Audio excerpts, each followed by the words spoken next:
All right, tell me what's in there. So of course you're seeing the betta, but there's actually a lot more living in these little tanks.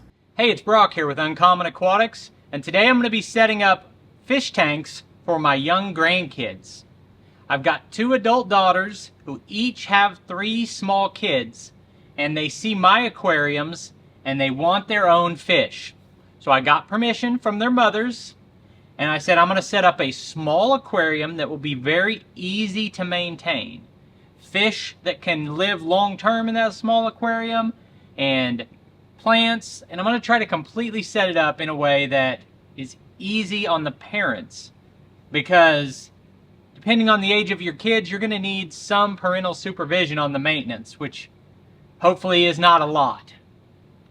So I'm going to go ahead and set up these 2 aquariums, and then I'm going to talk about some other options that would also work well.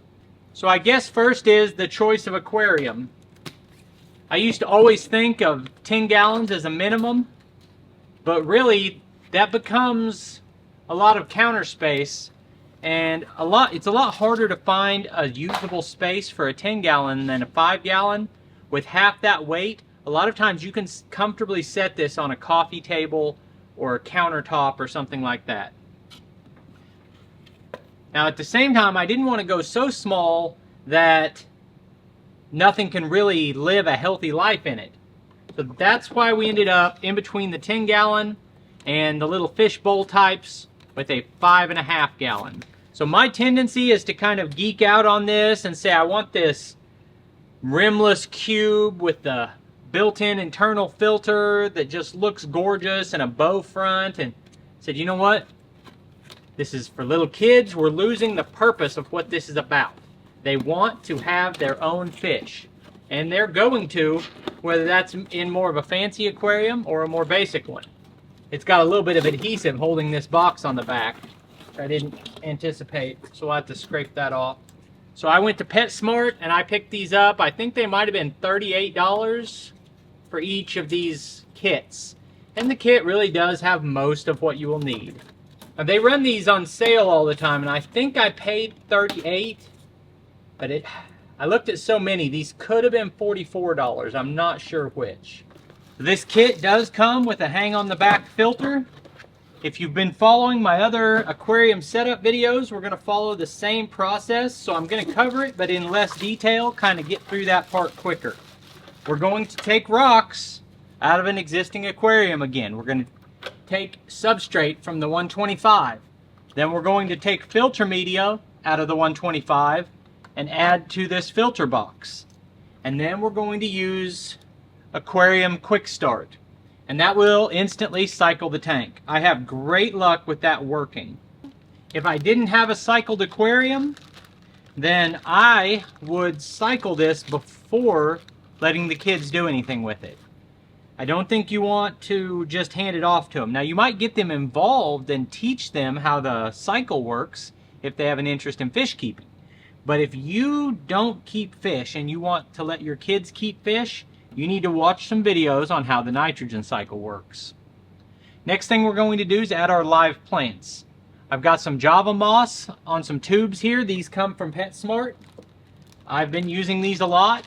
Eventually, hopefully, I'll be able to do like I do some of the other plants and have enough of this already grown out that I don't have to buy it.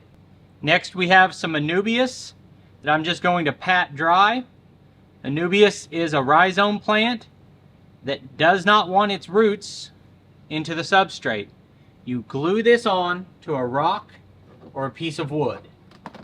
Now, I've taken this giant piece of driftwood and I've cut it into smaller pieces for use in these smaller tanks, and I can basically just tuck this down in here. Oh yeah, that would definitely stay right there. That's not going anywhere. But I'm going to go ahead and put a little bit of glue on it anyway. And we're going to set this down in the aquarium. Now, because there's live bacteria in this rock and I don't want to kill it with chlorine, I'm going to fill this tote with water and then mix my dechlorinator in here and then pour that into the aquarium so that I'm not chlorinating my bacteria.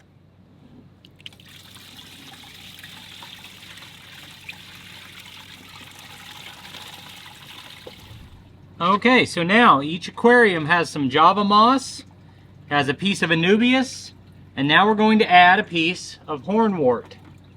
This is the easiest plants to grow that I could find. Java moss, hornwort, Anubias. And we're going to put just a little bit in each one. We're doing this with the assumption that no one at my grandkids' house is going to be obsessed with trying to grow aquarium plants.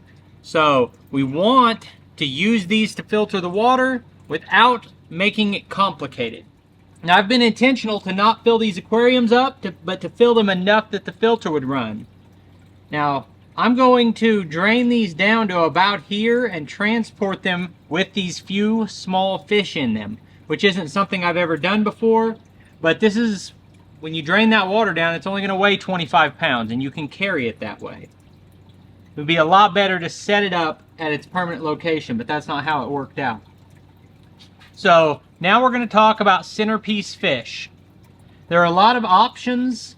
You could do guppies. Guppies are a great option for a free swimming fish. There are other small things like a cherry barb. A lot of your just really small fish. Neon tetras could live in here. But I wanted a singular fish that was bigger and stands out and more attractive to look at. So of course we're going with the male betta. And we're going to go ahead and let him out in here.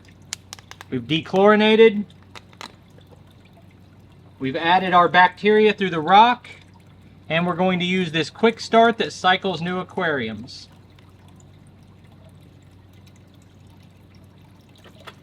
I honestly think a 5-gallon is a great home for a singular male betta. Now you don't want to put anything else in here with him that he is going to view as competition for swimming out in the open part of the aquarium. Now the only negative to this is they like low flow, and with this water level down, that's actually flowing a lot harder than it will once it's actually filled up. He will be the only fish occupying the top half of the tank, but we are going to have some tank mates for him at the bottom. Now here is this gorgeous betta that is going in my other grandkids tank.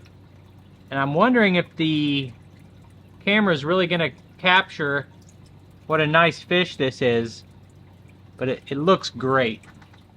So now in this cup, will also be hard to see, we have 2 dwarf African frogs, 3 panda cories, and 2 snails.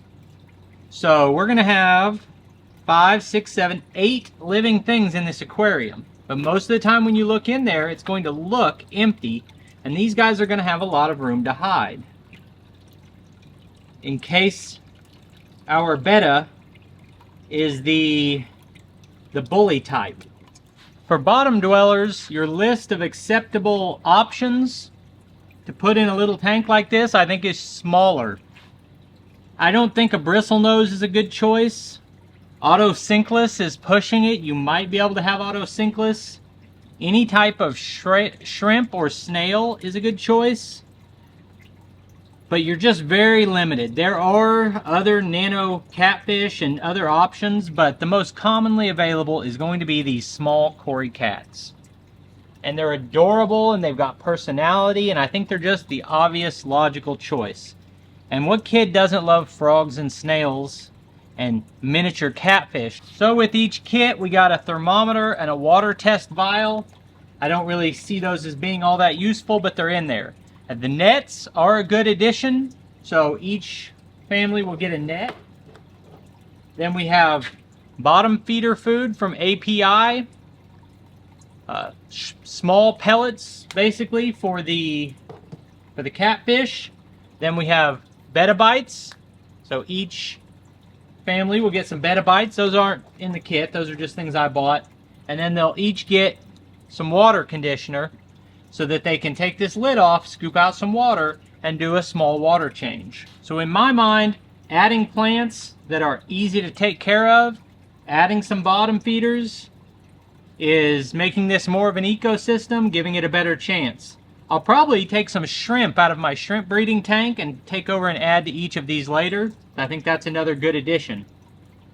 But I think the grandkids are going to love it. I got one more thing. The little scuba man and scuba woman, that you've got this little floating ball and you tie a string to this little figure and it will bob around in the aquarium like a little scuba diver. So I think that'll be a lot of fun for the kids. There's our little aquarium swimmer.